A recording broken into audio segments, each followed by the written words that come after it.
Gadis di bus kota. Malam yang diselimuti mendung itu membawa hawa dingin bagi seluruh penduduk bumi. Di jalanan yang lengang melintaslah sebuah bus kota yang agak reot yang membuat suara-suara pengusir sepi tengah malam. Isi bus itu hanya 3 orang.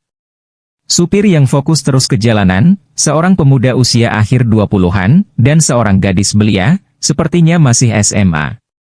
Mereka sama-sama sibuk dengan aktivitas masing-masing, tak ada suara percakapan kecuali deru mesin. Sang pemuda itu, Lintang, tengah sibuk dengan earphone-nya dan video anak kucing yang berlarian. Ia merapatkan jaket untuk menahan dinginnya AC bus yang sedari tadi menyala. Sebenarnya ia tak tahan dingin, namun bagaimana dengan orang lain yang kepanasan kalau aknya mati? Begitu pikirnya. Sungguh kontras dengan penampilannya yang tinggi besar, berambut gondrong, dan tatapan menakutkannya itu, hatinya seperti bunga, seumur hidup tak pernah berkata kasar pada orang lain. Ia naik bus itu demi kembali ke kampung halamannya yang tinggal 1 kota lagi. Sudah 6 tahun ia tak pernah pulang karena urusan pekerjaan. Entah berapa macam pertanyaan seputar pernikahan yang akan ia terima nantinya selain pelukan pelepas rindu. Tapi selain itu, video kucing yang ia tonton juga tak kalah pentingnya. Mereka adalah penenang jiwa lelaki gondrong ini, seperti obat dari dokter untuk penyakit nervousnya. Di sisi lainnya, duduklah gadis belia yang manis sedang menatap jendela. Rintik hujan mulai turun dan menari di permukaan kaca. Karena hari sudah malam, tentu saja yang nampak di jendela hanya bayangan wajah ayunya dan wajah lelaki gondrong di seberang. Ia menoleh dan melirik lelaki itu. Nampak seperti penjahat, pikirnya. Namun jika ia seorang penjahat sudah sedari tadi ia tak akan selamat di bus ini. Bukan. Gadis itu menggeser pantatnya dan mengintip apa yang sedang dilihat lelaki gondrong itu. Video kucing. Ia terkikik melihat anak-anak berbulu itu melompat ke sana kemari dan membuat senyum merkah di bibir sang lelaki gondrong. Ia mendekat lagi dan sebuah guncangan menubrukkan ia dan lengan lelaki itu. Gadis itu kaget. Lelaki itu apalagi, ia tak pernah menyentuh kulit perempuan seumur hidupnya, bertatapan saja tidak. Cepat-cepat lelaki itu bergeser dan menampakkan bahasa tubuh ingin minta maaf. Maaf. Ucap mereka berdua. Ah. Malu sekali. Lelaki gondrong ini menunduk dan mukanya memerah seketika. Si gadis nampak bersalah, dan tersenyum demi mencairkan suasana. Maafkan saya ya mas.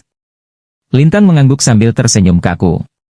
Kemudian suasana kembali normal, kecuali 2 insan itu yang hatinya tak karuan. Ia melirik sang gadis itu yang mulai sibuk dengan ponselnya. Rambutnya panjang lurus sebahu, kulit coklat, kaos lengan panjang warna ungu, rok jeans, dan sebuah tas punggung warna krem yang penuh. Kemudian gadis itu tiba-tiba menoleh. Mata mereka saling bertemu. Indah sekali pekiknya dalam hati. Mas.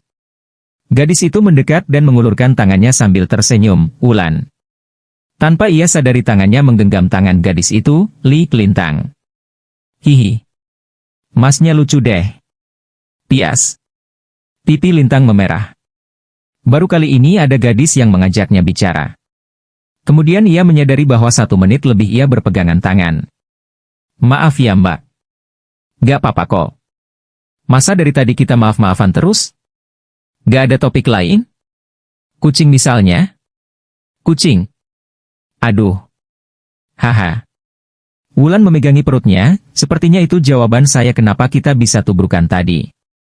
Oh ya? Gitu ya? Hehe. Haa. Saya bosan dari tadi nggak ada teman bicara jadi nyelonong aja gitu. Lintang bersandar pada tempat duduknya, ya, saya juga bosan sih mbak. Brum. Ciet, bus tersebut berhenti sejenak di lampu merah yang ternyata ramai akan pedagang-pedagang pasar dan penjual warung untuk persiapan pagi hari. Kemudian bus berjalan lagi. Mas Lintang asli mana? Desa Trate Putih, kalau dari habis kota ini, masuk ke gunung. Baknya? Lah sama dong. Saya rumahnya di pucuk gunung, paling pucuk. Kok nggak pernah dengar nama Wulan ya? Kalau ada yang Mbah Wulan itu, sekarang orangnya udah meninggal. Hus? Iya tahu. Wulan merengut, nama saya emang sama dengannya, tapi satu-satunya Wulan yang masih muda ya cuma saya doang. Emang situ, namanya aja saya nggak pernah dengar di desa. Lintang memijit dahinya, belum apa-apa kok sudah marah. Tapi kalau nama Nata pernah dengar? Oh, suara Wulan memenuhi bus, tahu-tahu. Anaknya Pak Kades kan? Lintang mengangguk. Kok Mas penampilannya jadi gini sih? Pakai brewok segala lagi, kayak preman, saya nggak kenal, ya ampun. Yah, namanya juga orang kota Wul. Bagi saya tetap orang desa sih Mas. Lintang memutar matanya. Seperti kata ibunya, perempuan selalu benar, bahkan bapaknya saja sampai tunduk jika ibunya angkat bicara sambil mengungkit masa lalu. Dulu Mas itu penampilannya lebih ganteng, rapi, jadi inceran cewek-cewek desa, malah sekarang gantengan Mas Joko. Kok banding-bandingin sama kakangku sih? Lintang sekarang yang merengut. PFFFTTT. Wulan terkikik sambil menunjukkan giginya yang kecil-kecil dan bersih. Jika ia sudah bertemu orang satu desa memang rasanya seperti keluarga sendiri, seenaknya tertawa dan membuat kesal. Jadi, kamu anaknya siapa Wul? Tahu Pak Yono tukang kayu? Iya. Aku tetangganya. Nama ibuku Bu Marni, tahu kan? Oh, sekretaris PKK. Nah, ternyata Mas Nata masih ingat ya. Lintang. Panggil aku aja Lintang. Kok gitu? Ya teman-temanku manggil gitu sih. Oh. Tiba-tiba telepon Wulan berbunyi, sepertinya dari keluarganya yang bertanya sudah sampai mana. Dengan sopan Lintang menunggunya. Ia melihat keluar jendela dan memperhatikan lampu jalan, gerimis telah berhenti rupanya, namun rasa dingin AC dan dinginnya jendela makin menjadi karena sudah dekat wilayah pegunungan. Kemudian ia alihkan pandangannya ke gadis itu. Rasanya ia begitu familiar dengan wajah itu, tapi ia ingat jika wajah itu tidak terlalu sering hadir di desa itu. Mas? Wulan mendadak kelabu, gimana menurut Mas soal perjodohan? Hah? Emang kamu mau dijodohin? Lintang sedikit kecewa. Enggak. Ini loh, ia menunjukkan sebuah rekaman sinetron yang sedang booming. Aku dengar mereka dijodohkan, padahal aku lebih memilih Rama menikah dengan Cynthia. Gaje. PFFTTT hahaha, kelihatan serius banget deh, kan cuma perjodohan. Justru aku kabur karena mau dijodohin. Hah? Wulan berdiri dan menggeser tempat duduknya dan berada di samping Lintang. Matanya nampak penasaran bagai wartawan berita gosip sementara Lintang terpojok di dekat jendela. Jadi itu alasan kenapa Mas Lintang gak pernah kelihatan lagi? Aku pikir Mas kenapa gitu.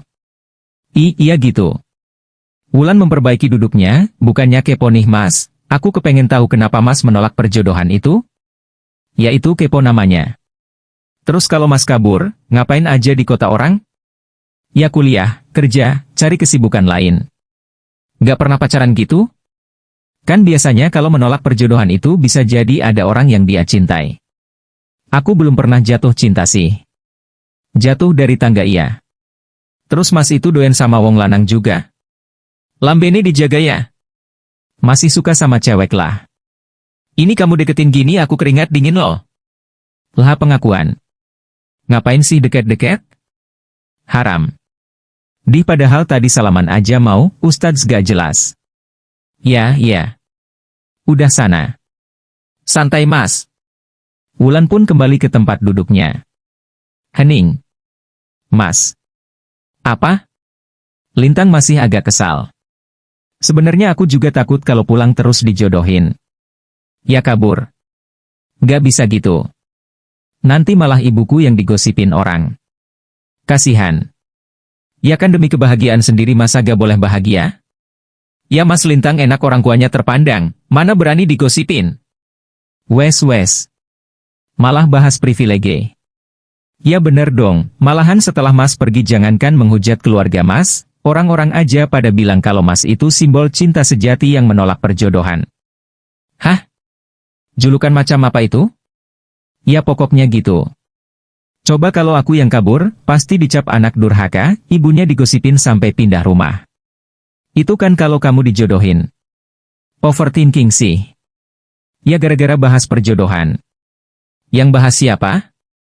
Wulan. Lintang tersenyum jahil dan mengacak rambut Wulan. Intinya sih Wul, Aku kabur itu bukan karena aku dapat curhatan dari dia kalau dia itu sudah punya orang yang dicintai, sedangkan aku aja cinta dia enggak, aku juga enggak mau nikah muda, jadinya ya kabur. Lah bukannya enak gitu? Kalau celap-celup ya jajan aja bisa. Jajan? Iya jajan. Aku bahas nikah kok mas bahas jajan, ada-ada aja, nanti aku beliin di pasar jajannya. Lintang terdiam sebentar kemudian menepuk dahinya. Iya nanti beliin, nitip, atas nama Nata. Apa hubungannya sama jajan? Nikah ya nikah, jajan ya jajan. Iya deh iya. Jam menunjukkan pukul 3:30. Sebentar lagi subuh dan mereka akan sampai di gerbang desa.